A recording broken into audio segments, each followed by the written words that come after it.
La pluma temblaba ligeramente entre mis dedos mientras firmaba la última página. Mi firma seguía siendo firme a pesar del suave temblor en mis huesos, trazando una curva ordenada sobre la línea punteada.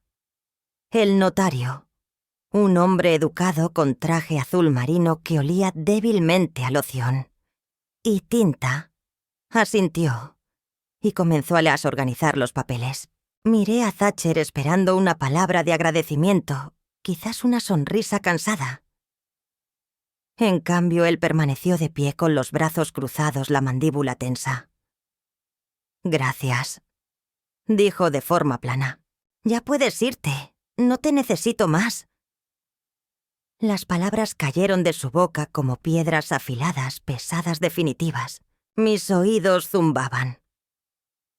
Por un momento pensé que lo había entendido mal, pero la expresión en sus ojos me dijo que no era así. El notario levantó la vista claramente sorprendido. Parpadeó rápidamente, luego tosió en su puño y empacó su maletín con rapidez como si quisiera huir de la habitación. Pude sentir el calor subir por mi pecho, una flor repentina de vergüenza y confusión. Pero mi cuerpo permaneció inmóvil. Este era mi salón. El sofá aún tenía la huella de mi cesto de labores. Las paredes llevaban el suave tono amarillo que Thatcher eligió cuando tenía 12 años, diciendo que se parecía al sol. Compré esta casa junto con mi difunto esposo, Royce, después de años de ahorrar cada céntimo de sus sueldos de mecánico y los míos de costurera. Cada rincón, cada tabla del suelo guardaba mi vida. Y sin embargo allí estaba como una invitada que ya ha permanecido demasiado tiempo. «No lo compliques más», añadió Thatcher mientras se dirigía a la cocina. «Lo dijiste tú misma. Es solo una casa, solo una casa». Tomé mi bolso, el que tenía la correa desgastada, que no me molesté en arreglar. Mis dedos rozaron el borde del viejo mantel de ganchillos sobre la mesa de entrada. Lo había hecho el invierno en que él se rompió el brazo mientras hacía trineo. Recordé haber mantenido las luces encendidas toda la noche mientras él se recuperaba, temerosa de que pudiera necesitarme. Abrí la puerta. El viento de marzo me golpeó con fuerza. Me giré una vez esperando tal vez una mirada de él. No hubo ninguna. La puerta se cerró con un clic detrás de mí. Y así de repente me convertí en una extraña en el lugar que había llamado hogar. El viento tiró de mi abrigo mientras caminaba por la avenida Willow. La acera familiar bajo mis zapatos, pero, de repente, extraña. Pasé por el porche de la señora Kessler, cuya corona de Pascua ya estaba colgada con huevos de colores pasteles, colgando de enredaderas de plástico, y levanté la mano instintivamente. Ella me saludó alegre como siempre. «Buenos días, Celia», me llamó. Y logré asentir. Ella no sabía que no tenía dónde ir. Ninguno de ellos lo sabía. Mis piernas se movían sin rumbo, pasando por la farmacia, donde solía recoger las pastillas para la presión de Royce, pasando por el restaurante donde Thatcher una vez derramó leche con chocolate sobre su tarea de ortografía, llorando como si el mundo se hubiera acabado. Me había reído entonces, limpié la mesa con servilletas y le dije que era solo papel. Podíamos empezar de nuevo. Ahora entendía cómo el papel podía destruirlo todo. Las campanas de la iglesia anunciaron el mediodía. Me detuve frente a la pastelería y miré los pasteles cubiertos de glaseado en la ventana. Cada marzo horneaba para Thatcher un pastel de plátano desde cero. Solía colarse en la cocina y lamer el tazón de glaseado antes de que llegara al fregadero. «El mejor pastel de cumpleaños de Bramblewood», decía con la boca llena. «Hace años que no horneaba ese pastel». Pasé por más casas, más personas. Algunas me saludaban, otras no. Nadie miraba lo suficiente para notar la diferencia. Tal vez era el abrigo aún ordenado, aún abotonado. tal vez la forma en que caminaba erguida, aún manteniéndome como mi madre me enseñó. Dignidad incluso cuando no tienes nada. A última hora de la tarde mis pies dolían. Terminé frente a la terminal de autobuses Greyhound, en la calle Sycamore. No había planeado ir allí, ni siquiera me había dado cuenta de a dónde caminaba. Pero las puertas de cristal se abrieron automáticamente al acercarme, y el interior estaba cálido. Anónimo, algunos viajeros se apiñaban junto a las máquinas expendedoras. Un hombre roncaba en un banco con el abrigo cubriéndole la cara. Nadie me miraba dos veces. Me senté en el extremo más alejado, cerca de las ventanas, y me quedé mirando las luces brillantes de la gasolinera al otro lado de la calle. Todavía podía sentir la llave de la casa en el bolsillo de mi abrigo, aunque ya no significara nada. El guardia de seguridad pasó un par de veces, pero no dijo una palabra. Tal vez pensó que estaba esperando un autobús. Tal vez no le importaba. De cualquier manera era invisible, y en cierta forma, eso me reconfortaba. A medida que la noche caía, me acurruqué en el banco, mi bolso abrazado contra mi pecho, como si contuviera algo más que un paquete de pañuelos, una cartera con monedas y un teléfono que no había sonado en todo el día. Cerré los ojos y dejé que el suave zumbido de las luces fluorescentes ahogara los pensamientos que no podía detener.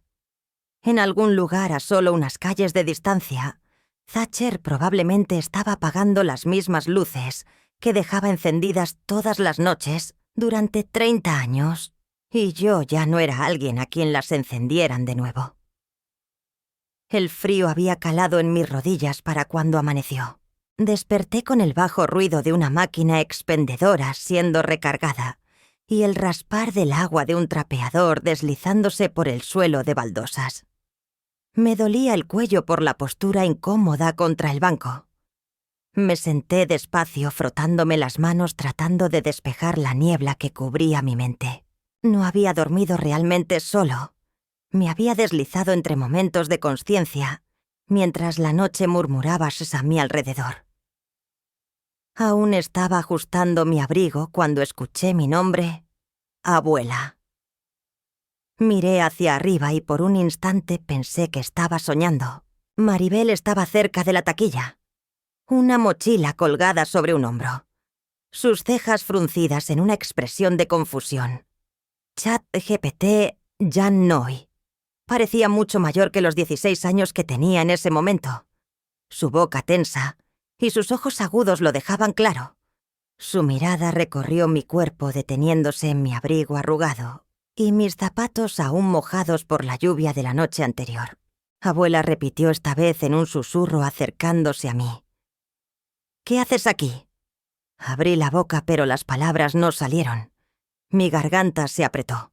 La vergüenza me apretaba el pecho caliente. No esperó respuesta. Se arrodilló junto a mí alcanzando mi mano. Sus dedos estaban cálidos. «¿Has estado llorando?», dijo en voz baja. «¿Has estado aquí toda la noche?». Asentí casi imperceptiblemente. No pude mirarla a los ojos. «¿Papá sabe?». No respondí, y ella ya sabía la respuesta. Se sentó a mi lado en el banco, aún sujetando mi mano como si fuera frágil. «Ven a quedarte conmigo», dijo. «Por favor. Mi casa no es grande, pero es cálida. Y está limpia. Puedes dormir en mi cama». Negué con la cabeza. «Estoy bien, Maribel. No quiero». «No estás bien». Su voz quebró apenas. «Y no eres una carga. Eres la única familia real que he tenido». Las palabras golpearon algo dentro de mí que no se había movido en años. La miré. Luego la miré de verdad.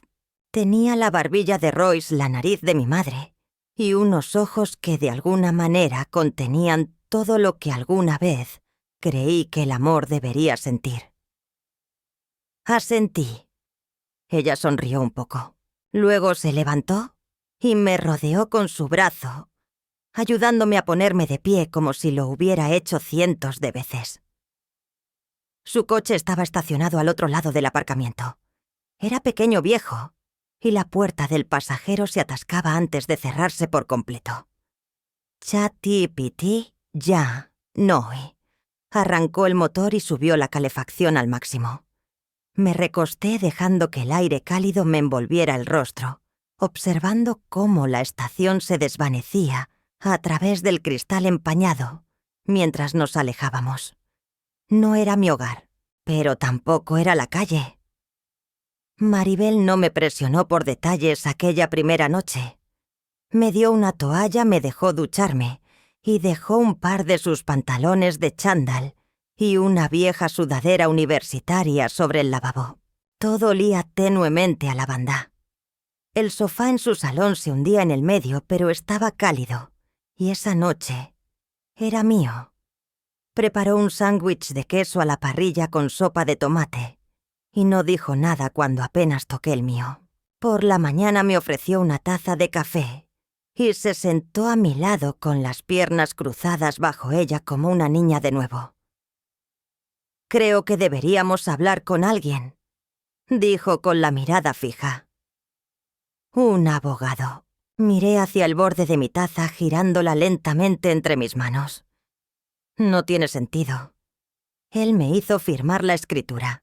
«Ya está hecho». Su voz se suavizó. «Puede que haya algo más que eso. Solo ven conmigo». «Por favor». Condujimos hasta una oficina de abogados en las afueras de la ciudad. Una casa de ladrillo convertida con un cartel descolorido. Fulton y asociados abogados de defensa de personas mayores y derecho de sucesiones. Dentro de la oficina las paredes estaban cubiertas de estanterías llenas de libros y fotografías de clientes envejecidos, estrechando la mano de un hombre canoso que reconocí como el señor Fulton. Era amable, pero directo. Después de que Maribel explicara la situación, él pidió ver los documentos que teníamos. Por supuesto, no teníamos nada. Thatcher los había tomado todos. «No hay problema», dijo el señor Fulton. «Voy a sacar la escritura y los documentos relacionados de la oficina del registro del condado». Regresó 10 minutos después con una carpeta delgada y el rostro arrugado. «Señora Maddox», dijo lentamente, «no solo su hijo transfirió la escritura a su nombre, sino que también presentó un acuerdo de cuidador, uno en el que se establece que le debe $70,000 en concepto de apoyo no pagado y gastos de vivienda. Está notariado y adjunto al registro de la propiedad». Mi respiración se detuvo. Empujó la carpeta hacia mí. «¿Es esta su firma?». Miré la página. Se parecía a la mía. La misma inclinación, el mismo bucle, en la M. Pero no era mía. Nunca había visto ese papel en mi vida. Mi mano fue hacia mi boca. Negué con la cabeza. No susurré. Nunca firmé eso. Maribel estaba detrás de mí con las manos firmemente sujetando mis hombros. Podía sentir su pulso a través de sus palmas. No habló, no hacía falta. El señor Fulton asintió. «Es una táctica común. Hace que parezca que él proporcionó cuidado a largo plazo y que usted está saldando una deuda. Podemos luchar contra eso, pero necesitaremos documentación de testigos, cualquier cosa que demuestre que esta transferencia no fue voluntaria. Los casos de coacción son difíciles, pero no imposibles». Sentí que la habitación se inclinaba de lado mi estómago, dando vueltas sobre sí mismo. «Falsificó mi firma», dije con la voz temblorosa. «No solo se llevó la casa, me sumió en la deuda solo por existir». Mis ojos ardían y apreté mis nudillos contra ellos con fuerza. A pesar de todo, las lágrimas no pudieron evitar salir. Mi cuerpo se dobló hacia adentro en la silla como si me estuviera encogiendo. El señor Fulton me pasó una caja de pañuelos sin decir una palabra. Maribel se sentó a mi lado y me tomó la mano apretándola con fuerza. No dijo nada, pero sentí algo fluir entre nosotras en ese silencio. Algo más fuerte que la sangre. Me limpié la cara y levanté la vista aún temblando. «Si luchamos contra esto, ¿qué tengo que hacer?», pregunté. El señor Fulton se inclinó hacia adelante y dijo: «Empezamos con la verdad. Luego buscamos a las personas que lo vieron. Y supe exactamente a dónde debía ir primero. El camino hasta la casa de Dottie Lang fue corto, pero me pareció como cruzar una gran distancia entre la persona que era antes y la que tenía que ser ahora». El porche seguía teniendo el columpio de mimbre blanco que Royce le ayudó a colgar el verano, antes de su ictus. Recordé cómo nos reíamos allí una vez, tomando limonada mientras nuestros hijos jugaban en el jardín. Eso ocurrió hace décadas antes de que todo se complicara de tal manera que ya no tuviera solución. Toqué suavemente la puerta. Tras unos momentos se abrió, y ahí estaba ella más delgada con el cabello canoso, apoyada ligeramente sobre un bastón, pero su rostro se iluminó al verme. «Celia Maddox», susurró. «Ya me estaba preguntando qué había pasado contigo». Entré y el calor de su casa me envolvió como una manta. Me condujo hasta el salón donde el fuego crujía en la chimenea.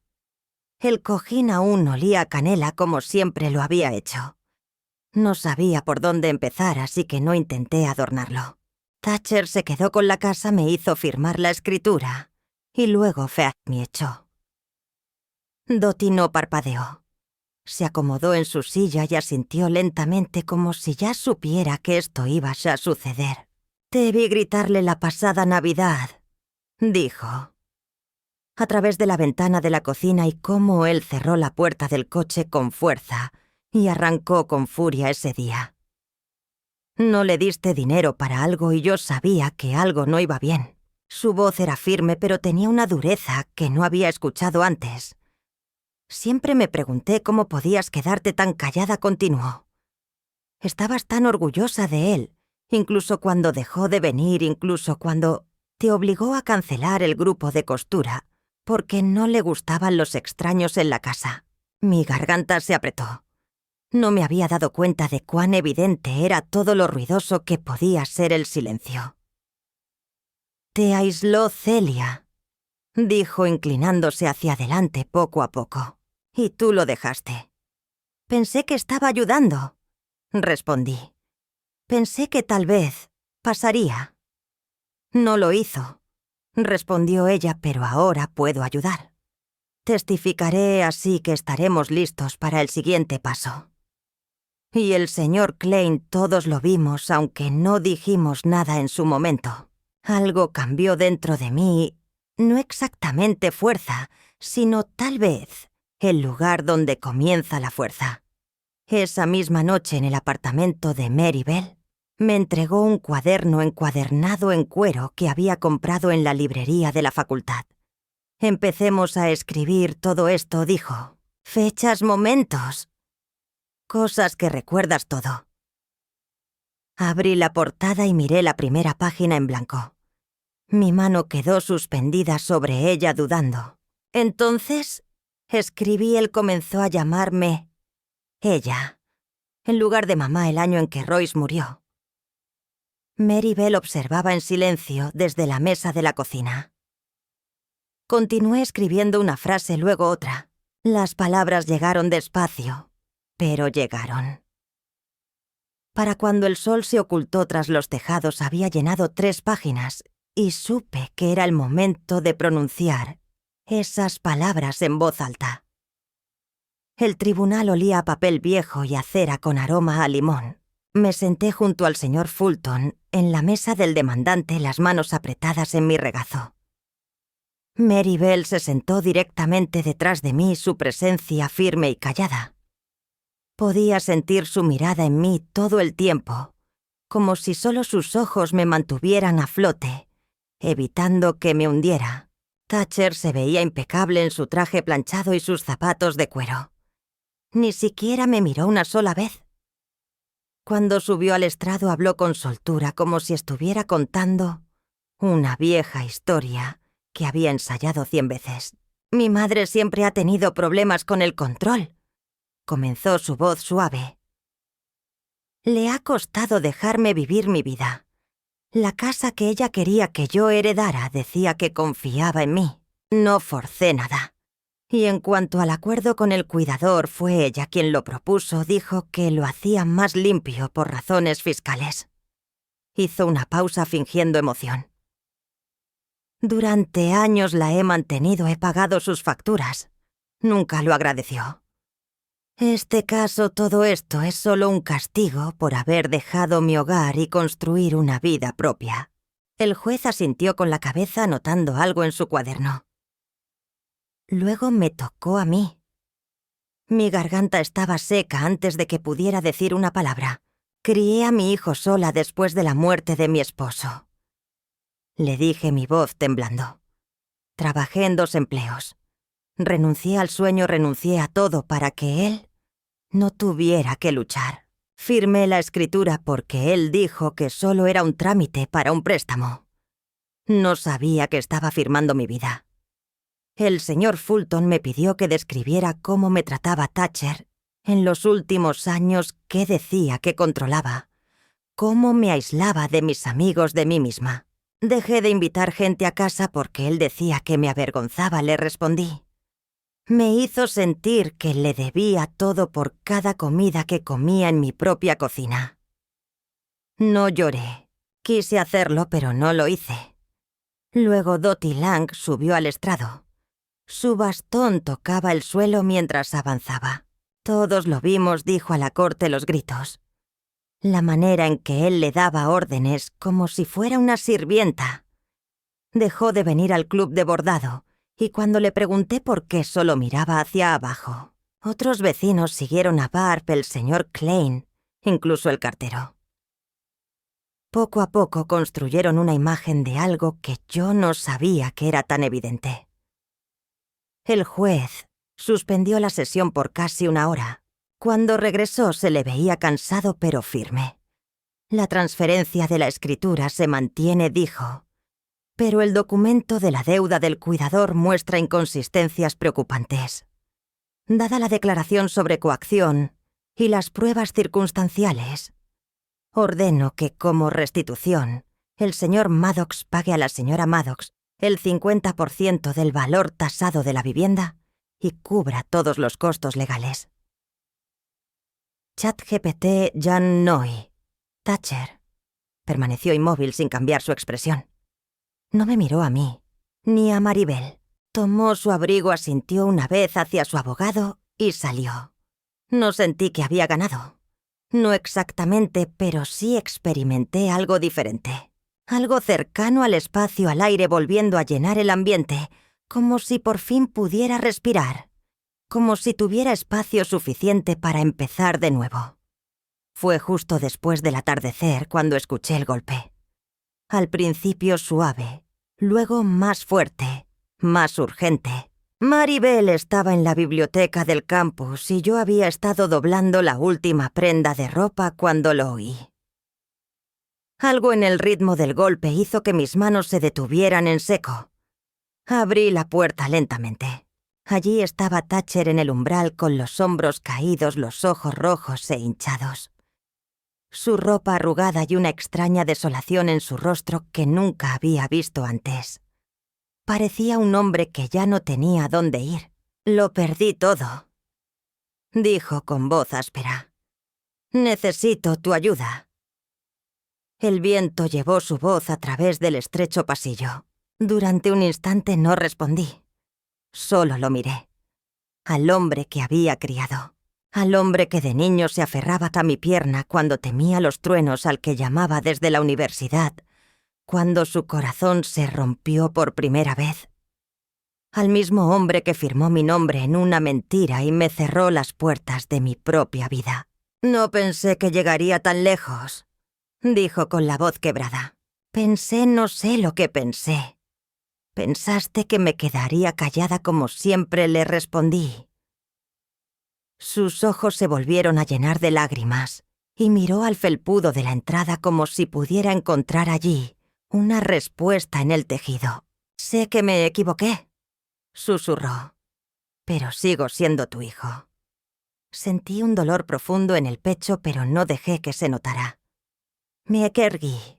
Tú me dijiste que no pertenecía a este lugar», le respondí. «Ahora lo hago.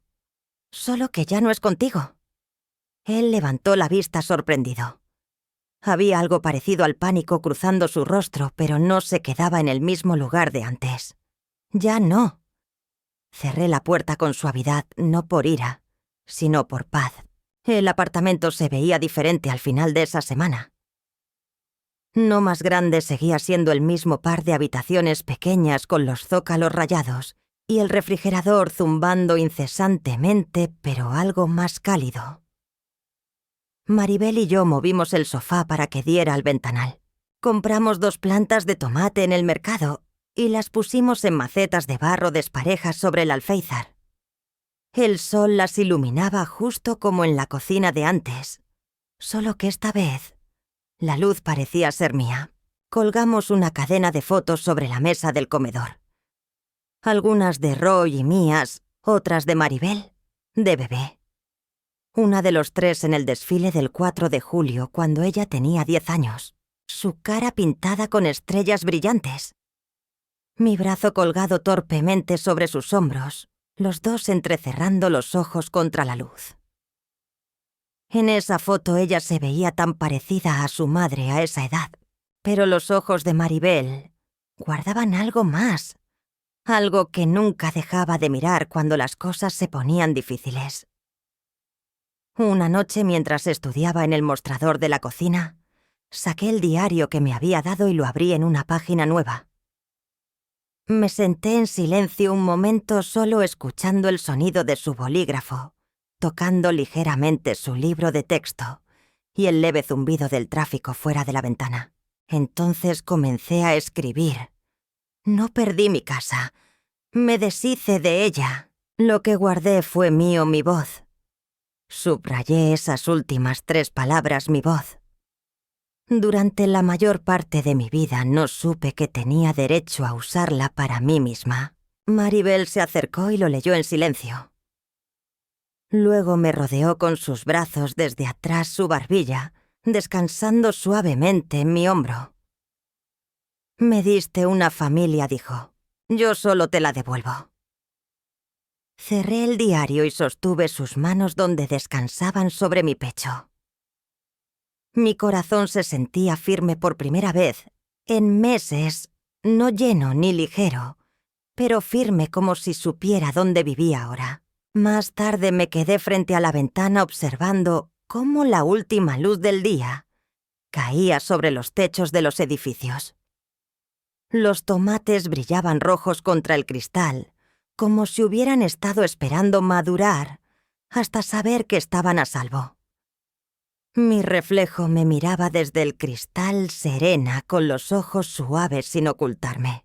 Me quedé allí hasta que el sol desapareció por debajo de la línea de los techos.